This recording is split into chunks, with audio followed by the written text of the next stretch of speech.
नमस्कार दोस्तों, साहित्य पुंज चैनल में आप सभी का स्वागत है। आज हम आपको बताएंगे समुच्चयबोधक अव्यय की परिभाषा। वे अभिकारी शब्द जो दो शब्दों, वाक्यांशों या दो वाक्यों को जोड़ने का कार्य करते हैं, उन्हें समुच्चयबोधक अव्यय कहते हैं। जैसे राम और लक्ष्मण वन को जाते हैं। समुच्चयबोधक अव्यय के दो भेद होते हैं। नंबर 1, समानाधिकरण समुच्चयबोधक अव्यय, व्यधिकरण समुच्चयबोधक अव्यय। नंबर 1, समानाधिकरण समुच्चयबोधक अव्यय। जो समुच्चयबोधक अव्यय दो वाक्यों या उपवाक्यों को जोड़ते हैं, उन्हें समानाधिकरण समुच्चयबोधक अव्यय कहते हैं। जैसे किंतु, परंतु, अतः, अन्यथा, बल्कि, इसलिए, लेकिन आदि। समानाधिकरण समुच्चयबोधक अव्यय के 4 भेद हैं। नंबर 1, संयोजक सूचक। नंबर 2, विकल्प सूचक। नंबर 3, विरोध सूचक।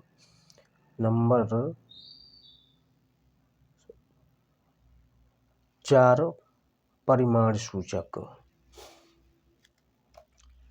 नंबर 1, संयोजक सूचक।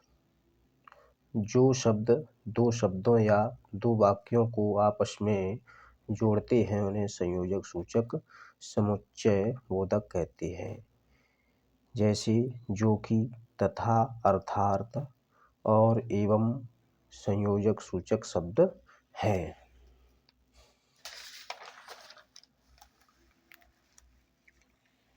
नंबर 2, विकल्प सूचक।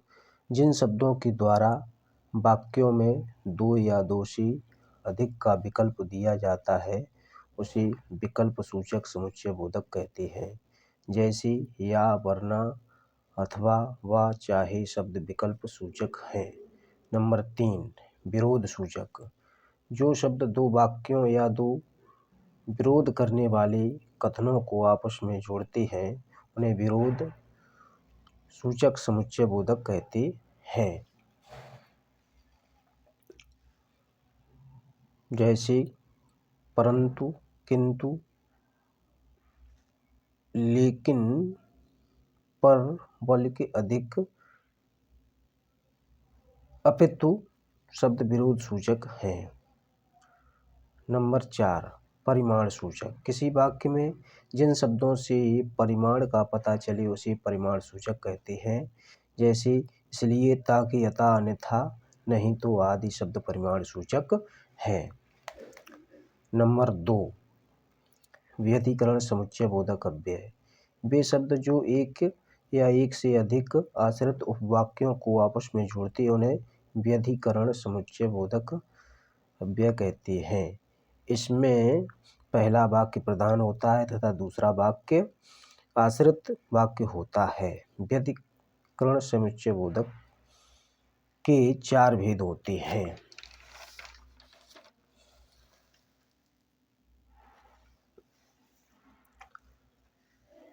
नंबर 1, कारणबोधक। नंबर 2, संकेत बोधक। नंबर 3, स्वरूप बोधक।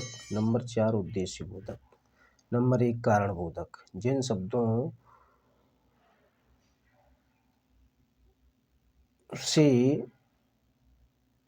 किसी वाक्य के कार्य करने के कारण का बोध होता है, उसे कारणबोधक कहते हैं। जैसे क्योंकि, इसलिए, चूंकि आदि शब्द कारणबोधक हैं। नंबर 2, संकेत बोधक। जिन शब्दों से किसी वाक्य में कार्य करने में या घटना के बारे में संकेत मिलते हैं, उसे संकेत बोधक कहते हैं। जैसे यद्यपि, तथापि, यदि, तो, चाहे, भी शब्द संकेत बोधक हैं। नंबर 3, स्वरूप बोधक। जिन वाक्यों में किसी उपवाक्य का अर्थ पूर्ण रूप से स्पष्ट होता है, उसे स्वरूप बोधक कहते हैं। जैसे यानी, अर्थात, मानो, यहाँ तक शब्द स्वरूप बोधक है। नंबर 4, उद्देश्य बोधक। जब किसी वाक्य में दो शब्दों को जोड़ने से उसका उद्देश्य स्पष्ट होता है, उसे हम उद्देश्य बोधक कहते हैं। जैसे जिससे, ताकि शब्द उद्देश्य बोधक है। तो दोस्तों, हमारा ये वीडियो कैसा लगा। आगे आने वाले वीडियो में हम आपको ऐसी ही जानकारी देते रहेंगे। तब तक के लिए जय हिंद, जय भारत।